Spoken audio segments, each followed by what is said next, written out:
हरिः ओं श्री गुरुभ्यो नमः। सर्वाधिष्ठानమైన పరమాత్మకు నమస్కరిస్తూ లోకోద్ధారకులైన మహాత్ములందరికీ వందనములు అర్పిస్తూ మీ అందరి హృదయాలలో ఉన్న ఆత్మస్వరూపానికి నమస్కరిస్తూ దివ్యాత్మస్వరూపులారా, శ్రీ స్వరాజ్య భగవద్గీత తృతీయాధ్యాయం కర్మయోగం. न बुद्धिभेदं जनयेत् अज्ञानां कर्मसंगिनां जोषयेत् सर्वकर्माणि विद्वान् युक्तः समाचरन्. భగవద్గీత 3వ అధ్యాయం 26వ శ్లోకం. न बुद्धिभेदं जनयेत् अज्ञानां कर्मसंगिनां जोषयेत् सर्वकर्माणि विद्वान् युक्तः सम् आचरन्. విద్వాన్ జ్ఞాని అయిన వాడు, కర్మసంగినాం కర్మలందాసక్తులైన, అజ్ఞానాం బుద్ధిభేదం అజ్ఞానులకు బుద్ధిభేదమును న జనయేత్ పుట్టింపకూడదు. యుక్తః సమ్ ఆచరన్ యోగి లెస్సగా ఆచరించుచు, సర్వకర్మాణి జోషయేత్ సమస్త కర్మలను చేయింపవలయును. అర్జున, జ్ఞాని అయిన వాడు కర్మలందాసక్తులైన అజ్ఞానులకు జ్ఞానభేదమును పుట్టింపకూడదు. యోగి లెస్సగా ఆచరించుచు సమస్త కర్మలను చేయింపవలయును అని పరమాత్మ అర్జునునితో అంటున్నాడు. అర్జున, లోకంలో కర్మలందు ఆసక్తులైన వారికి, కర్మకాండయే పరమావధిగా భావించే వారికి జ్ఞాని అయిన వాడు ఆ అజ్ఞానులకు జ్ఞానభేదమును పుట్టింపకూడదు. ఒకరికి ఒక విధంగా, ఒకరికి ఒక విధంగా చెప్పకూడదు. ఉన్నది ఒకే ఒక దేవుడు అనేటువంటి ఒక జ్ఞానాన్ని వారికి కలిగించాల్సి ఉంటుంది. అందువల్ల యోగి అయిన వాడు లెస్సగా ఆచరించచ్చు, అనగా లెస్సగా తాను కర్మయోగాన్ని ఆచరిస్తూ సమస్త కర్మలను చేయింపవలయును అన్నాడు. అనగా ఏ కర్మ చేస్తే సద్గతి నొందుతారో, ఏ కర్మల వల్ల దుర్గతి నొందుతారో అన్న తారతమ్యాన్ని వాళ్లకు తేటతెల్లం చేసి, ఇది సన్మార్గమునకు సంబంధించిన కర్మయోగమని, ఇది కేవలం త్రికరణ శుద్ధిని మాత్రమే కలిగించే కర్మకాండ అని వాళ్లకు వివరించి చెప్పాల్సి ఉంటుంది. ఇంకా వాళ్లకు ఎలాంటి భేదభావన రాకుండా శాస్త్రాల్లోని విషయాన్ని క్షుణ్ణంగా వారికి అర్థమయ్యే రీతిలో చెప్పాల్సి ఉంటుంది. ఎంతోమంది దేవుళ్ళు ఉన్నారు, ఎంతోమంది దేవతలు ఉన్నారు అనే అటువంటి ఒక భేదభావాన్ని కలిగించకుండా, ఉన్నది ఒకే ఒక దేవుడు అన్నటువంటి ఒక జ్ఞానం వారికి తెలియజేయాలి. అందువల్ల అట్టివాణ్ణి యోగి అన్నారు, లేదా విద్వాన్ అన్నారు, లేదా జ్ఞాని అన్నారు. అందువల్ల యుక్తుడు అంటే తురీయము నుండి తురీయాతీతము నొందిన యోగి యుక్తుడు, అతడే జ్ఞాని అనబడతాడు. యుక్తుడు అంటే ఎప్పుడు భగవంతునితో కలిసి ఉన్నవాణ్ణి యుక్త అన్నారు. ఎప్పుడు అంతర్ముఖ వృత్తిలో ఉన్నవాడిని యుక్తుడు అంటారు. అంతర్ముఖ వృత్తిలో లేక కేవలం బహిర్ముఖ వృత్తుల్లో ఉన్న వాళ్ళను అయుక్త అన్నారు. అయుక్తులకు యుక్తులకు చాలా తేడా ఉంటుంది. లోకంలో కూడా కొంతమంది యుక్తత్వం కలిగి ఉంటారు, కొంతమంది సామాన్యంగా ఉంటారు. అట్లాగే ఇక్కడ ఆధ్యాత్మిక పరంగా విచారించినట్లయితే, వేదాంత పరంగా యుక్తుడు అంటే ఎప్పుడు అంతర్ముఖ వృత్తిలో ఉండేవాన్ని యుక్తుడు అన్నారు. అట్టి అంతర్ముఖ వృత్తి రూప తురీయము నుండి తురీయాతీతము నొందిన యోగి యుక్తుడు లేదా జ్ఞాని అనబడతాడు. అట్టి జ్ఞాని అయిన వాడు జ్ఞానులకు గాని అజ్ఞానులకు గాని దేవుడొక్కడేనని తెలపాలి. జ్ఞాని అయిన వాడు విద్వాంసుడు, అతడు అజ్ఞానులకు గాని జ్ఞానులకు గాని దేవుడు ఒక్కడేనని తెలపాలి. 2-3 దేవతలున్నారు, అనేక మంది దేవతలున్నారు, ఇవన్నీ చెబితే వాళ్ళలో ఒక ప్రశ్న పుడుతుంది. ఏ దేవుణ్ణి పూజిస్తే, ఏ దేవుణ్ణి ఆరాధిస్తే మాకు మంచి కలుగుతుంది అని వాళ్ళు అడుగుతారు. అప్పుడు వాళ్లకు బుద్ధి భేదం ఏర్పడుతుంది గనక ఆ విధంగా ప్రశ్నించినప్పుడు మళ్ళీ మనం ఆ దేవతలను నామరూపాలు కల్పించి చెప్పాల్సి ఉంటుంది. అందువల్ల అలా కాకుండా మన శాస్త్రాలు, మన పూర్వీకులు దేన్నైతే ప్రతిపాదించి లోకానికి తెలిపారో దాన్నే మనం తెలపాల్సి ఉంటుంది.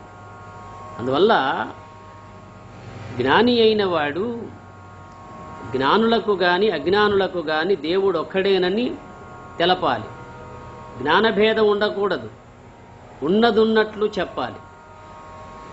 శాస్త్రములో ఉన్నదున్నట్లు చెప్పాలి. సన్మార్గము ఇది, దుర్మార్గము ఇది, మోక్ష మార్గము ఇది, కేవలం కర్మ మార్గం ఇది అన్నటువంటి ఒక విషయాన్ని వాళ్ళ ముందు ఉంచాలి. ఎట్లయితే 2 విషయాలు వాళ్ళ ముందు ఉంచినప్పుడు వాళ్ళలో ఒక దృఢత్వం ఏర్పడుతుంది. ఓహో, ఏనాటికైనా దీన్నే అవలంబించాల్సి ఉంటుంది.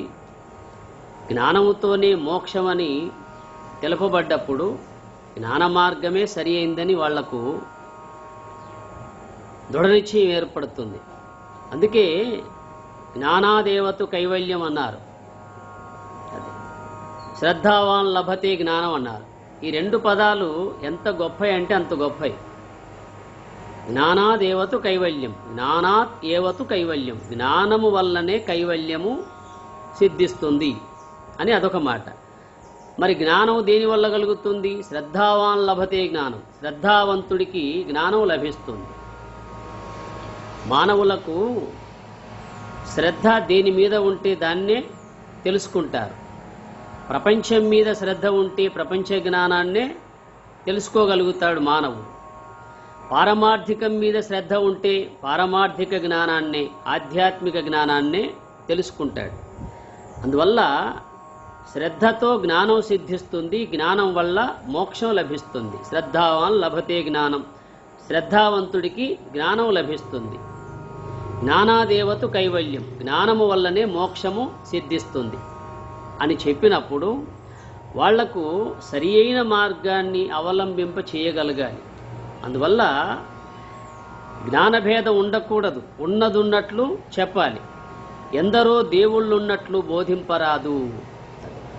ఎంతోమంది దేవుళ్ళు దేవతలు ఉన్నారు, వారిని ఆరాధిస్తే ఈ ఫలితము, వీరిని ఆరాధిస్తే ఈ ఫలితము, ఈ విధంగా బుద్ధి భేదాన్ని కలిగించినప్పుడు ఏకత్వం అనేది లేకుండా పోయి అనేకత్వమే ప్రతిపాదింపబడుతుంది. అందువల్ల యోగి అయిన వాడు తన జీవనమునకై ఏదైనా ఒక పని చేసుకోవాలి. కేవలం తన ఉదర పోషణము కూడా ఇతరుల మీద ఆధారపడకుండా తాను కూడా ఏదో ఒక క్రియ చేసుకుంటూ తన జీవనాధారాన్ని కొనసాగించుకుంటూ కర్మాసక్తులకు వారిని కూడా అంతర్ముఖ వృత్తిని అవలంబింపచేసి జీవన్ముక్తికి కారణమైనటువంటి సత్కర్మలను చేయింపవలయును అని చెప్పారు.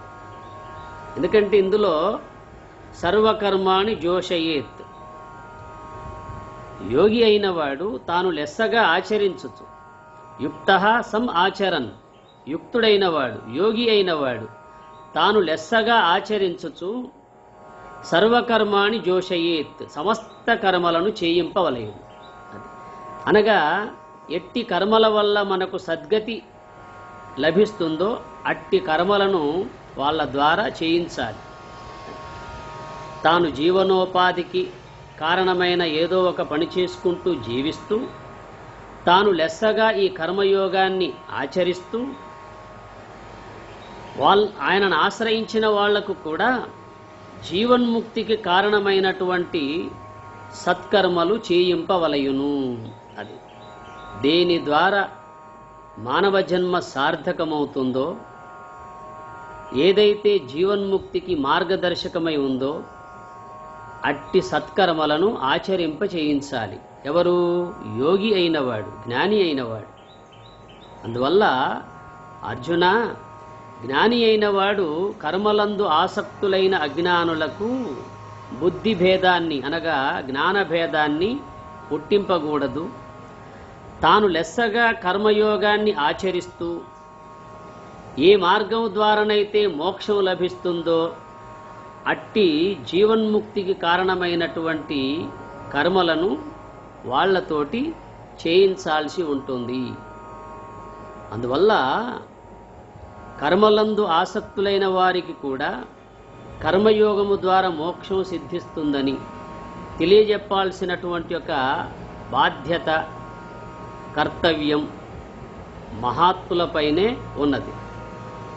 ఎందువల్ల అంటే ఏ మహాత్ముడైతే తాను కర్మయోగాన్ని లెస్సగా ఆచరిస్తూ ఉంటాడో అతడు నిస్వార్థపరుడై తన జీవన విధానాన్ని నిర్వర్తిస్తూనే తనను ఆశ్రయించిన వారికి సరియైన మార్గదర్శకం చేయగలుగుతాడు. అందువల్ల ఒకరి మీద ఆధారపడి జీవించడం అనేది మహాత్ములకు ఇష్టం ఉండదు.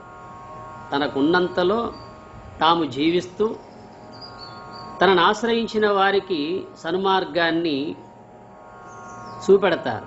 అందువల్ల అభేద దర్శనం మోక్షః సంసారో భేద దర్శనః సర్వ వేదాంత సిద్ధాంతః ఇది వేదాంత డిమ్డిమః అని ఆదిశంకరాచార్యులు తాను రచించిన వేదాంత డిమ్డిమ అనే గ్రంథంలో తెలియజేస్తున్నాడు. అభేద దర్శనం మోక్షః సంసారో భేద దర్శనః సర్వ వేదాంత సిద్ధాంతః ఇది వేదాంత డిమ్డిమః. వేదాంతం అనే ఢంక ఆ విధంగా మ్రోగుతుంది. ఎలా? అభేద దర్శనము అనగా అద్వైత దృష్టియే మోక్షము అన్నారు. అది అభేద దర్శనం అంటే అద్వైత దృష్టి. నా అద్వైత ఇది అద్వైత, ఉన్నది ఒక్కటే, రెండవది లేదు అని చెప్పేది అద్వైతం. ఉన్నది ఒకే ఒక దేవుడు, ఒకే భూమి, ఒకే జలము, ఒకే అగ్ని, ఒకే వాయువు, ఒకే ఆకాశము. పంచభూతాలు ఒక్కొక్కటే ఉన్నాయి. సూర్యుడు ఒక్కడే, చంద్రుడు ఒక్కడే, ప్రకృతి అంతా సమస్త మానవులకు ఒక్కటే. అందువల్ల దేశాలు ఎన్ని ఉన్నా భూమి ఒక్కటే, నక్షత్రాలు ఎన్ని ఉన్నా ఆకాశం ఒక్కటే, ప్రాణులు ఎన్ని ఉన్నా ఆ ప్రాణులలో సంచరించే ప్రాణం ఒక్కటే, దేహాలు ఎన్ని ఉన్నా అన్ని దేహాలలో ప్రకాశించే దేవుడు ఒక్కడే. ఇది సత్యం. దీన్ని అద్వైతం అంటారు. అద్వైతం అంటే అదే మతం కాదు. అద్వైతము అంటే ఉన్నది ఒకే ఒక్కటి, ఒకే ఒక దేవుడు. ఎట్లయితే ఒకే సూర్యుడు అనేక కుండల్లో అనేక పాత్రలో నీళ్లు పోసి పెడితే అనేకంగా ఏ విధంగానైతే మనకు తెలియబడతాడో అట్లాగే ఒకే ఒక దేవుడు సమస్త జీవుల ఉపాధులలో ప్రకాశిస్తూ ఉన్నాడు. అందువల్ల ఉన్నది ఒకే ఒక దేవుడు. ఆ ఒకే ఒక దేవుడే అనేకముగా మనకు తెలియబడుతున్నాడు. ఒకే సూర్యుడు ఏ విధంగానైతే అన్ని కుండలల్లో అనేక కుండలల్లో మనకు కనబడతాడో అట్లాగే ఒకే ఒక దేవుడు సమస్త జీవులలో సర్వకాల సర్వావస్థలలో ఉన్నాడు. దాన్ని అభేద దర్శనం అంటారు. దాన్ని అద్వైత దర్శనం అంటారు. అద్వైత దృష్టియే మోక్షము. సంసారో భేద దర్శనః, భేద దర్శనము అనగా ద్వైత దృష్టియే సంసారము అన్నారు. అది సంసారం అంటే భార్య, పిల్లలు, ఏదో వ్యాపారం, వ్యవహారం, ఉద్యోగం, ఇది మాత్రమే సంసారం కాదు. సంసారం అంటే జనన మరణ రూప ప్రవాహమే సంసారము. పుట్టడము చావడము, పుట్టడము చావడము, ఇదే సంసారం. అందువల్ల భేద దర్శనమే సంసారం అన్నారు, అనగా జనన మరణ రూప ప్రవాహం అన్నారు. అభేద దర్శనము అనబడే అద్వైతమే మోక్షమని చెప్పబడింది. ఇది సర్వ వేదాంత సిద్ధాంత, సమస్త వేదశాస్త్రముల యొక్క సిద్ధాంతము. అది అన్ని శాస్త్రముల యొక్క నిర్ణయము చేయించబడింది. సిద్ధాంతం అంటే నిర్ణయించబడింది. అందువల్ల అభేద దర్శనం అనగా అద్వైత దృష్టియే మోక్షము, భేద దర్శనం అనగా ద్వైత దృష్టియే సంసారము అని, ఇది వేదాంత సిద్ధాంతము అని వేదాంత భేరి మ్రోగుతూ ఉన్నది. అనగా ఆధ్యాత్మిక జ్ఞానమనే ఢంక ఎప్పటి నుంచో మ్రోగుతూనే ఉంది. కానీ ఆ శబ్దాలు మనం వినడం లేదు. ప్రపంచం పుట్టిన కానుండి మహాత్ములు ఈ ఆధ్యాత్మిక తత్వజ్ఞానాన్ని అనేక విధాలుగా వాళ్ళు బోధిస్తూనే ఉన్నారు. అయితే ఆ శబ్దజాలం మనం వెళ్ళలేకపోతున్నాం.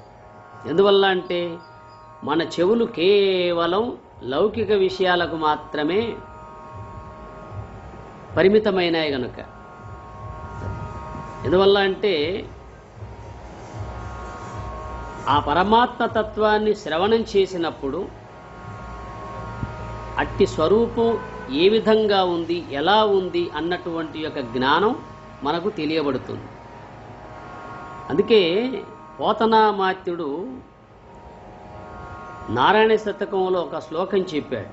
అదే ప్రొద్దుపోవకయున్నను పొరిగిళ్ళ తిరుగుగాని బుద్ధిమాలిన చిత్తము నీ అందు పొందదే నారాయణ అన్నాడు.